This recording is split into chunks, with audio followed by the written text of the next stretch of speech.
এখন খবর হলে একটাই, সেটা হচ্ছে বিধায়ক হুমায়ুন কবির বাবরি মসজিদ করছেন কি করছেন না, হলে বাবরি নামেই হচ্ছে না নাম পরিবর্তন হবে। আরে এই আলোড়ন পড়ে গেছে শুধুমাত্র মুর্শিদাবাদ বা পশ্চিমবঙ্গ না, গোটা ভারতবর্ষ জুড়ে আলোড়ন পড়ে গেছে যে হুমায়ুন কবির বাবরি মসজিদ করছেন মুর্শিদাবাদের বেলডাঙ্গায়। এবং এই নিয়ে বিভিন্ন জনের বিভিন্ন মতামত শোনা যাচ্ছে, বিভিন্ন জন বিভিন্ন রকম বলছে এবং সেখানে বাধার একটা সৃষ্টি হচ্ছে যতটা আমাদের কাছে খবর আছে। আসুন সেই বিধায়ক সাহেব কি বলছেন, বাধা অরিজিনালি হচ্ছে নাকি? দেখুন, আমি এই বাবরি মসজিদের একটা শিলান্যাস করব বেলডাঙ্গার কোনো একটা জমি সংগ্রহ করে, সেটা 12/12/2024 সালে কলকাতায় আপনাদের বিভিন্ন মেন স্ট্রিমের সাংবাদিক বা ইলেকট্রনিক্স মিডিয়ার লোকজন তাদের সামনে বলেছিলাম।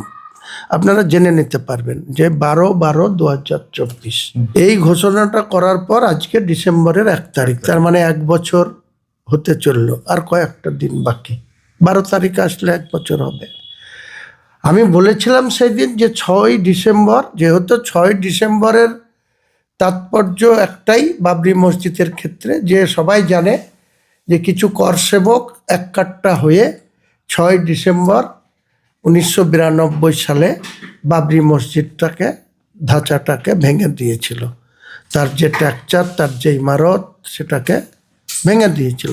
তারপরে অনেক আইনি জটিলতার পরে 2019 সালে সুপ্রিম কোর্ট একটা রায় দেয়। সেই রায়ে বলে যে ওটা রামলীলার জায়গা, ওখানে রাম জন্মগ্রহণ করেছে, সেখানে রাম মন্দির হবে। পাশাপাশি সুপ্রিম কোর্ট একটা ইম্পর্টেন্ট সেকেন্ড প্যারাগ্রাফে রায় দেয় যে বাবরি মসজিদের ট্রাস্টকেও উত্তরপ্রদেশের সরকারকে জায়গা দিতে হবে। 5 একর হোক 7 একর হোক একটা বলে দিয়েছিলেন। সে জায়গাও দিয়েছে। জায়গাটা দিয়েছে কোথায়? অযোধ্যা থেকে, যেখানে বাবরি মসজিদ ছিল সেখান থেকে রাম মন্দির হয়েছে, সেখান থেকে 14 কিলোমিটার দূরে দিয়েছে। সেখানে মুসলমান আবাদি কত? মাত্র 15%।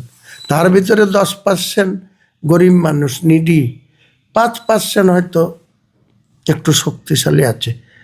আমি যেখানে 72% মুসলমান, ওভারঅল 37-38% মুসলমান বাংলায়, সেখানে বাবরি মসজিদ করতে গিয়ে পদে পদে বাধা। আর 15% মুসলমান কি করে সেখানে বাবরি মসজিদ স্থাপন করবে, ভিত্তি দেবে বা কাজ করবে? স্বাভাবিকভাবে তারা করতে পারছে না। তাই আমার মাথা থেকে এসছে যে আমি যতটা দিন বেঁচে থাকি, আল্লাহর উপরে তো আমার অগাধ আস্থা। আল্লাহ আমাকে মানুষ হিসাবে পৃথিবীতে পাঠিয়েছে, সেই আল্লাহর ইবাদত করা। কখনো পারি, কখনো পারি না। আল্লাহ নিশ্চয়ই ক্ষমা করবে, না করে যা সিদ্ধান্ত নেবেন সেটাই আমাকে মানতে হবে। পৃথিবীর সব মানুষের ক্ষেত্রে এটাই প্রযোজ্য। কিন্তু আমি বাবরি মসজিদ শিলান্যাস করব, এটা 1 বছর আগে থেকে বলার পর রাজ্য প্রশাসনের কোনো কর্তা ব্যক্তি আমাকে এখান থেকে করা যাবে না বা বলা যাবে না, কেউ বলেনি, আজ পর্যন্ত বলেনি, অব্দি বলেনি। বাকি আমার কোনো নেতা কি আমাকে বলেছে সেটা তো আপনার কাছে আমি বলবো না। সে নেতার সঙ্গে আমার সম্পর্ক আছে, থাকবে। আগামী দিনে সেই নেতারা কি বলছেন, কি করছেন, সেটা নিশ্চয়ই আমি তাদের কথার গুরুত্ব আমাকে দিতে হবে।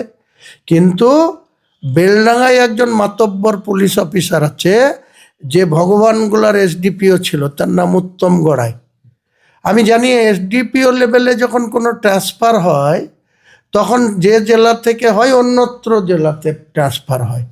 এই মাতব্বর ভগবানগোলার এসডিপিও হিসাবে নিরপরাধ কিছু মানুষকে তুলে এনে কখনো ওই দেশারি হোমে পাঠিয়েছে, এমনভাবে মারধর করে তাদের লাইফ শেষ করে দিয়েছে ওখানকার লালগোলার ওসি অতনু দাস আর এই মাতব্বর। তারপরে তাকে আবার রাজ্য সরকার ট্রান্সফার করে বেলডাঙ্গাতে নিয়ে আসলো। ঠিক আছে, বেলডাঙ্গাতে গত কয়েকদিন ধরে আইসি বেলডাঙ্গা ছুটিতে ছিল। তাহলে সে এত বড় মাতব্বর, সে আমাদেরকে একটা ফোন করে জিজ্ঞেস করতে পারতো যে আপনি এটা করছেন, এতে তার কি অসুবিধা আছে না আছে। প্রশাসনের যদি কোনো অসুবিধা থাকে প্রশাসন আমাকে বলবে। জেলা শাসক আমাকে বলবে, জেলার এসপি আমাকে বলবে, বেলডাঙ্গা থানার আইসি ছুটিতে থাকলে ভারপ্রাপ্ত যে আছে এসডিপিও সে আমাকে বলবে। আমাকে ফোন না করে যে আমাকে ল্যান্ড দিতে চাইছে, যেখানে আমি ল্যান্ড সংগ্রহ করতে চাইছি, তাদেরকে চমকাচ্ছে, তাদেরকে ধমকাচ্ছে, তাদের বলছে ল্যান্ড দেওয়া যাবে না। এত বড় হিম্মত কোথা থেকে পাচ্ছে? তার মানে পুলিশ প্রশাসন থেকেই আপনার যাতে জমি না পান তাই বাধা দেওয়া হচ্ছে। একদম উত্তম গড়াই, স্পেসিফিক বলছি তো। যদি সে চ্যালেঞ্জ করে, এসপি যদি বলে কাকে বলেছে, আমি সেই লোকদেরকে হাজির করব, প্রুফ আমার কাছে আছে, কাকে কাকে বলেছে, কিভাবে থ্রেট করেছে। পুলিশের কি এটা কাজ? বাংলার গোটা বাংলার ল্যান্ড কে কাকে দেবে? হিন্দু সমাজের দেবত্ব সম্পত্তি হিন্দু সমাজকে দান করে, মুসলমানদের ওয়াকফ সম্পত্তি মুসলমানরা দান করে গেছে। সেই ওয়াকফ সম্পত্তি কে কিভাবে মোতালির মাধ্যমে ভোগ করছে তারা ঠিক করবে। উত্তম গড়াইয়ের মতন পুলিশ অফিসার ঠিক করে দেবে এটা? আমাদের ভাগ্যলোপে আমি মসজিদ করব না কি করব, সে বলার কে? সে বলার কে? আর সে যদি মনে করে যে ভীরু কাপুরুষ মুসলমান মুর্শিদাবাদের বেলডাঙ্গার, তাকে বুঝিয়ে দেওয়া হবে কত ধানে কত চাল হয়। মুর্শিদাবাদ এটা বাংলার বিহার উড়িষ্যা এখান থেকে পরিচালিত হতো। নবাব সিরাজউদ্দৌলাকে এই আমার বাড়ির থেকে 9 কিলোমিটার দূর থেকে ঘেসিটি বেগমকে আর নবাব সিরাজউদ্দৌলাকে মির্জাফররা লর্ড ক্লাইভের নির্দেশে ধরে নিয়ে গিয়েছিল। তার লর্ড ক্লাইভের ইচ্ছা ছিল না, তার কোনো অভিসন্ধি ছিল না যে নবাব সিরাজউদ্দৌলাকে শিরচ্ছেদ করে দেবে, কিন্তু চোরের উপরে বাটপরি করেছিল মির্জাফরের ছেলে মিরন।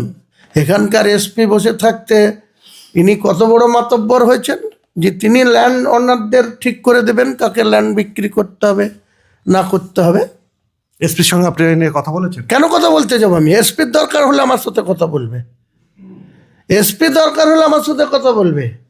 আমার যখন টাইম আসবে, এমসিসি মেনটেন করে চলা লোক, আমি ইলেকশন করি, এমসিসিতে বলা থাকে 48 ঘন্টা আগে ভেন্যু ঠিক করে আমি প্রপার চ্যানেলে অ্যাপ্লিকেশন করব, আমার কি কর্মসূচি সেটা মেনটেন হয়। তেমনি আমি 48 ঘন্টা আগে কেন 72 ঘন্টা আগে বেলডাঙ্গা থানার আইসিকে জানিয়ে দেবো যে আমার কোথায় এই ভিত্তি স্থাপন অনুষ্ঠান হবে।